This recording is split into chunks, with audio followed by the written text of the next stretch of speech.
17 নং word BNP কর্তৃক আয়োজিত আজকে এই প্রাথমিক সদস্য নবায়ন এবং নতুন সদস্য ফর্ম বিতরণ কর্মসূচির সম্মানিত সভাপতি, স্নেহের ছোট ভাই, সম্মানিত সভাপতি আমাদের শ্রদ্ধেয় বড় ভাই ফারুক আহমেদ, আজকের এই অনুষ্ঠানে আমাদের মাঝে উপস্থিত হয়েছেন আজকের যে প্রধান বক্তা, বাংলাদেশ জাতীয়তাবাদী দল নারায়ণগঞ্জ মহানগর বিএনপির সংগ্রামী সদস্য সচিব এবং এক সময় তুখর ছাত্র রাজনীতিক, যাকে নারায়ণগঞ্জের ছাত্র নেতা হিসাবে অনেকেই খুব গর্বের সহিত তার নাম উচ্চারণ করেন, সে আমাদের শ্রদ্ধেয় বড় ভাই জনাব অ্যাডভোকেট আবু আল ইসকন টিপু ভাই আমাদের মাঝে উপস্থিত হয়েছেন। আজকের এই অনুষ্ঠানের বিশেষ অতিথি নারায়ণগঞ্জ মহানগর বিএনপির সংগ্রামী যুগ্ম আহ্বায়ক, অত্যন্ত পরিশ্রমী নেতা, সাবেক তুখর ছাত্র নেতা জনাব ফতে মোহাম্মদ রেজা রিপন ভাই উপস্থিত আছেন।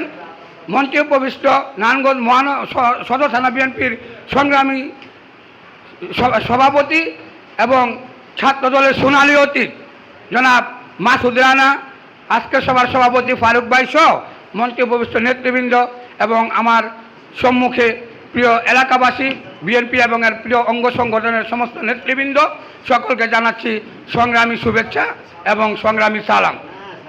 সংগ্রামী সাথী ও বন্ধুগণ, আমাদের বিএনপির নেতাকর্মীদের এখন প্রধান কাজ হচ্ছে মানুষের আস্থা অর্জন করা। আমার আচরণের উপরে, আমার কীরকম আচরণ, আমার মানবিক গুণাবলী কতটুকু, আমার চলাফেরা কেমন, মানুষের সাথে, এলাকা মানুষের সাথে আমার সম্পৃক্ত আমি কেমন, এটার উপর ডিপেন্ড করবে মানুষের আস্থা। সামনে নির্বাচন, আজকে যদি এই এলাকার ধরেন আমি একজন সদস্য, আপনারা যে কোনো একজন সদস্য, যদি আপনাদের মধ্যে যদি আধিপত্যবাদ, আপনাদের মধ্যে যদি দাম্ভিকতা থাকে, তখন মানুষের আস্থা অর্জিত হবে না।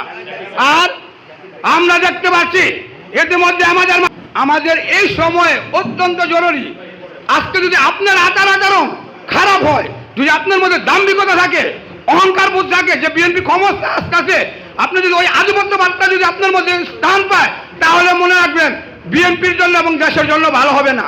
আমাদের কি করতে হবে?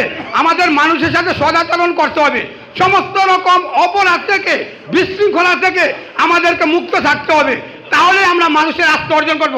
আর যখনই এলাকাবাসীর কোনো বিপদ আসবে, যখনই এলাকাবাসীর দুর্ভোগ আসবে, আপনারা এলাকাবাসীর এবং সমাজের প্রতি আপনারা দায়িত্ববোধ পালন করবেন। মনে রাখবেন, সমাজ থেকেই কিন্তু জাতীয়ভাবে দেশের যেই একটা সফল রাষ্ট্র গঠিত হবে, একটা সমাজ থেকেই কিন্তু এগুলি ফিরে আসে। অতএব আমাদেরকে অবশ্যই সচেতন থাকতে হবে। আমি টিপু ভাইয়ের দৃষ্টি আকর্ষণ করে একটা কথা বলছি, টিপু ভাই, বাংলাদেশ ব্যাপী আজকে প্রতিটা সরকারি বিভাগে যে অফিসাররা আছে, তারা কিন্তু একেবারে আওয়ামী লীগের দূষণ হয়ে কাজ করছে। এত দূর যাবো না, আমি টিপু ভাইয়ের কাছে বলার উদ্দেশ্য এটা, নারায়ণগঞ্জে যে সরকারি প্রতিষ্ঠানগুলি আছে, এখানে মারাত্মকভাবে, চরমভাবে অবমূল্যায়িত হচ্ছে বিএনপির নেতা কর্মীরা। ওই সরকারি অফিসাররা আওয়ামী লীগের নেতা কর্মীদের সাথে আজকে বিভিন্ন দেন দরবার করে কাজ করে যাচ্ছে, তারা অবহেলিত করছে বিএনপি সহ এবং আওয়ামী বিরোধী যে সমস্ত রাজনৈতিক মতাদর্শের নেতা কর্মীরা আছে, তাদেরকে অবহেলিত হচ্ছে। অনতিবিলম্বে আপনার অন্তত নারায়ণগঞ্জে এই ব্যবস্থা করেন, তা না হলে আপনারা দেখেছেন আমরা সন্ত্রাসী না, আমরা গুন্ডা পান্ডা না, আমরা রাজনীতি করি, কিন্তু যখন নাকি নারায়ণগঞ্জবাসীর উপর আঘাত আসবে, তখন কিন্তু বিদ্রোহ কি জিনিস আমরা কিন্তু জানি। আমরা কিন্তু তখন বিদ্রোহ করতে বাধ্য হব, কারণ সরকারি অফিসগুলিতে এখনো আওয়ামী দূষণরা আধিপত্য বিস্তার করছে, বাধাপ্রাপ্ত হচ্ছে বিএনপি এবং অঙ্গ সংগঠনের নেতা কর্মীরা।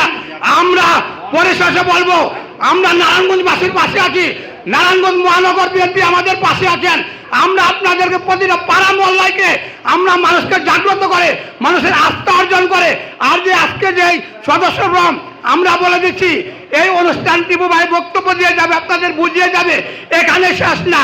আমাদেরকে প্রত্যেকটা নেতাকর্মীদের প্রত্যেকটা ঘরে ঘরে গিয়ে বিএনপি মনে, আমাদের অর্থ এলাকায় অনেক মানুষ বিএনপি মনা, তাদেরকে উদ্বুদ্ধ করতে হবে। আমরা যদি সঠিকভাবে তাদেরকে বোঝাতে পারি আমরা কেন বিএনপি করি, কি কারণ আমরা বিএনপি চাই, বিএনপি করলে দেশের কি হবে, দেশের কেমন উন্নয়ন হবে। উদাহরণ দেব 19 দফা শহীদ জিয়ার, উদাহরণ দেব 31 দফা তারেক রহমানের। এই 31 মৌলিক দফাগুলি নিয়ে আমাদের দ্বারে দ্বারে যেতে হবে।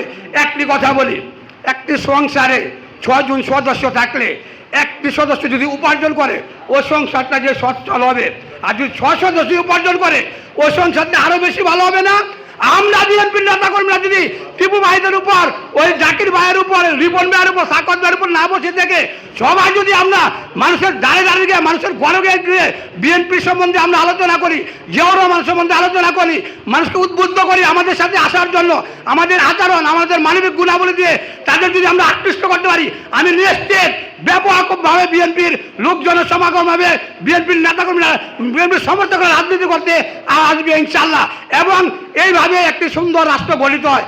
আমরা বিশ্বাস করি আমরা প্রতিটা বিএনপির অঙ্গ সংগঠনের নেতাকর্মীরা আমাদের সদাচরণ থাকবে। আমি অধিক গুরুত্ব দিচ্ছি ভাইরা, এলাকার মধ্যে মানুষের আস্থা অর্জন করেন। আজকে অনেক কিছু কিছু জায়গায় আওয়ামী দূষণদের পাল্লায় পরে বিএনপির বদনাম করতে চাচ্ছে। আমরা এই বিএনপি করি না, আমরা সৈজিয়ার বিএনপি করি, আমরা আদর্শের বিএনপি করি। আমাদের মনে রাখতে হবে আমাদের যে ধানের প্রতীকটা, এটা মনে রাখবেন, এটা শুধু নির্বাচনী প্রতীক না, এটা হচ্ছে মানুষের আস্থা অর্জনের প্রতীক, এটা হচ্ছে জনগণকে সম্পৃক্ত করার প্রতীক, এটা হচ্ছে জনগণকে যে আদর্শভাবে গড়ে তোলা, মানে একটা আদর্শিক রাষ্ট্র গঠন করার প্রতীক। আমাদের এই প্রতীককে ব্যাপকভাবে শ্রদ্ধাশীল হতে হবে।